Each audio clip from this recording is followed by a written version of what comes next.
বন্ধুরা, পনিরের পুর দিয়ে পটলের বড়া রেসিপিটি খুবই সুস্বাদু এবং খুব টেস্টি রেসিপি। অবশ্যই সম্পূর্ণ ভিডিওটা দেখুন। দেখলে আপনারা নিজেরাই বাড়িতে অনায়াসে বানিয়ে নিতে পারবেন। পটলগুলোকে কেটে ছুলে দুভাগ করে নিয়ে বীজগুলো বার করে নিয়েছি। এবার আমি নিয়ে নিয়েছি কিছুটা চীনাবাদাম। চীনাবাদামটাকে ভালো করে তেলে ভেজে নিতে হবে। খুব লাল করে আমি ভেজে নিচ্ছি। খুবই টেস্টি রেসিপিটা, অবশ্যই ট্রাই করুন। গরম ভাতে এই বড়াটাই হলে আর কিছুই লাগবে না।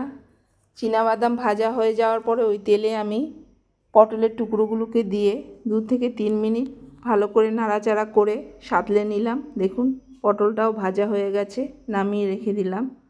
এদিকে চীনাবাদামটা ঠান্ডা হয়ে গেছে, আমি এর ছোকলাগুলোকে ছাড়িয়ে নিচ্ছি। দেখুন কিভাবে, এভাবে একটু ঘষলেই ছেড়ে যাচ্ছে। আমি এবার পরিষ্কার করে নেব। দেখুন পরিষ্কার হয়ে গেছে। এবার আমি এটাকে বেটে নেওয়ার জন্য মিক্সিতে দিয়ে দিচ্ছি। একদম মিহি পেস্ট করব না, একটু দানা দানা ভাব থাকবে। দেখুন দানা দানা ভাব আছে। এবারে আমি নিয়ে নিচ্ছি একটা বোল, তার মধ্যে সামান্য কিছুটা পনির নিয়ে নিলাম।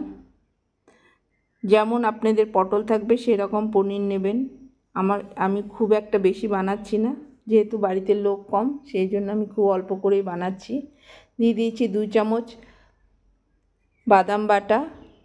লঙ্কাটা আপনার ঝাল যেমন খাবেন সেমনি দেবেন। স্বাদ মতো নুন আর সামান্য একটু চিনি দিয়ে ভালো করে মেখে নিয়েছি।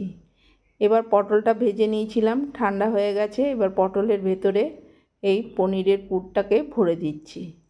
এভাবে আমি সমস্ত পটলের ভেতরে পনিরের পুরটাকে ভরে দেব।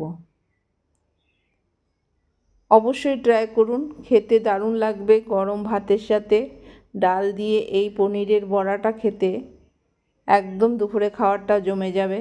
এভাবে সমস্ত বড়াগুলো রেডি করে নিয়েছি। এবার একটা ব্যাটার বানাবার জন্য নিয়ে নিচ্ছি 2 চামচ বেসন, কাশ্মীরি লঙ্কার গুঁড়ো 1/2 চামচ, স্বাদ মতো নুন, সামান্য একটু চিনি আর সামান্য একটু হলুদ দিয়ে ভালো করে মিশিয়ে নেব।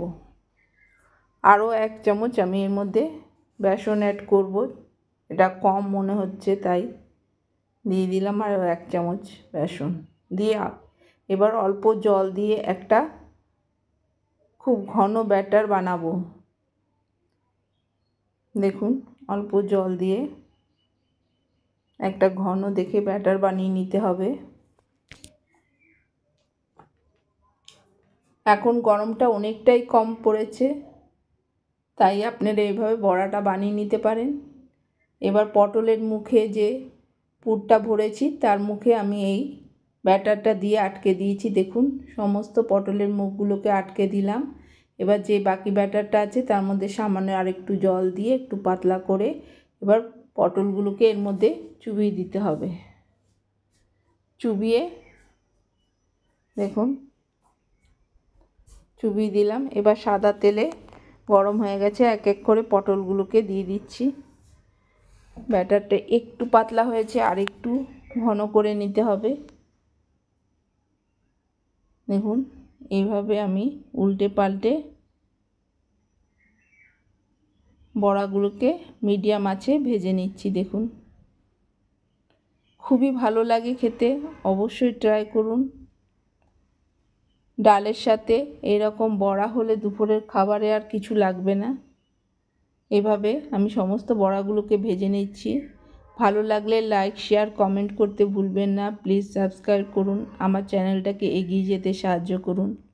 আপনাদের সাহায্য আমার প্রয়োজন। ভালো থাকুন, সুস্থ থাকুন। ধন্যবাদ।